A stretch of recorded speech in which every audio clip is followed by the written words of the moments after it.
Hi friends, Namaskara. Swagatam, Suswagatam. Khemcho, Majama. Jai Hind. Welcome once again to my YouTube channel Net Worth Riches.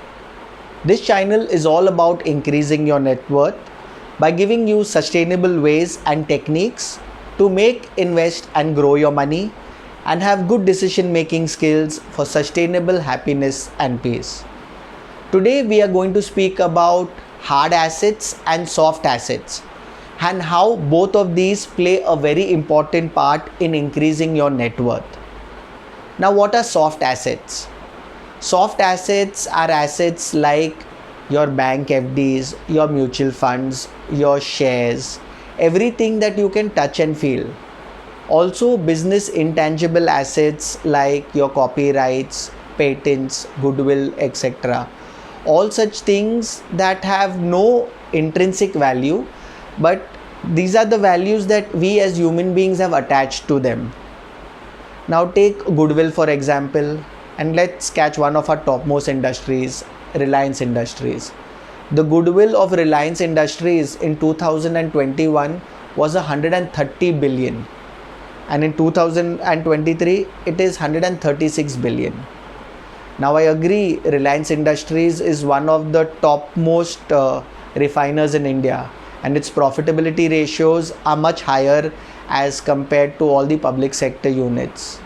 But you can see that also shows in the goodwill. On the flip side, you take a bankrupt company like Kingfisher Airlines, which also had a very high goodwill once upon a time. But today you check where its goodwill is and its share price. Both are down the gutters. Now, from this example, you should understand that goodwill does not have any intrinsic and fundamental values, just like all soft assets don't. They don't have any intrinsic value, they don't have any fundamental value. That means they are object and subject to manipulation. Now you check certain share prices, such good shares, the prices are so low. Well, say some useless shares, the prices are so high. You check the recent IPO that was launched a few years back, Nykaa, you take Paytm, you check at what valuations they were sold to all the middle class, such high valuations, and you check the prices today. From this you know that soft assets are always subject to manipulation. So we as middle class should do our due diligence, should do all the research before we get into soft assets. Now you go into any bank, you will find a bank salesman will tell you, sir, ye mutual fund le lo, ye ULIP le lo. Or you go to any financial influencers online, they will suggest, अरे ये crypto खरीदो, ये shares खरीदो. Now why do they push such products on you? Because they get a certain commission from the products that they sell you. And we as middle class, anyone will sell us a get rich quick scheme and we are very happy. We will go and purchase it with our arms wide open. Always remember that if you're getting something for free, you are the product. Yes, remember this line always before investing. If you're getting something from free, you are the product. So soft assets are assets that are always subject to manipulation. So along with soft assets, we have to always see that our net worth is balanced with hard assets as well. Now, what are hard assets? Hard assets are assets that you can feel. Hard assets are assets that you can touch. These are assets that give our net worth a strong foundation. And you know that this channel is all about increasing your net worth and helping you reach your goal of becoming a dollar millionaire much faster. So now what are these hard assets? Hard assets are assets like gold, silver, steel, Bitcoin, machinery, houses. These are all assets that can be seen, that can be touched. They are limited in supply. They cannot be just printed like what the government prints these notes. These are limited in supply and their valuations are dictated by supply and demand constraints.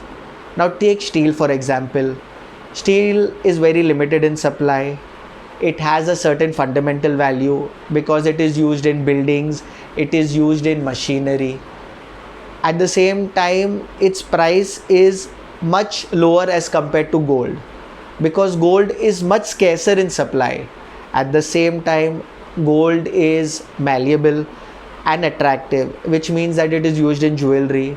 It is also used by countries because it's a scarce asset, as I explained in my previous videos, as a tier 1 asset.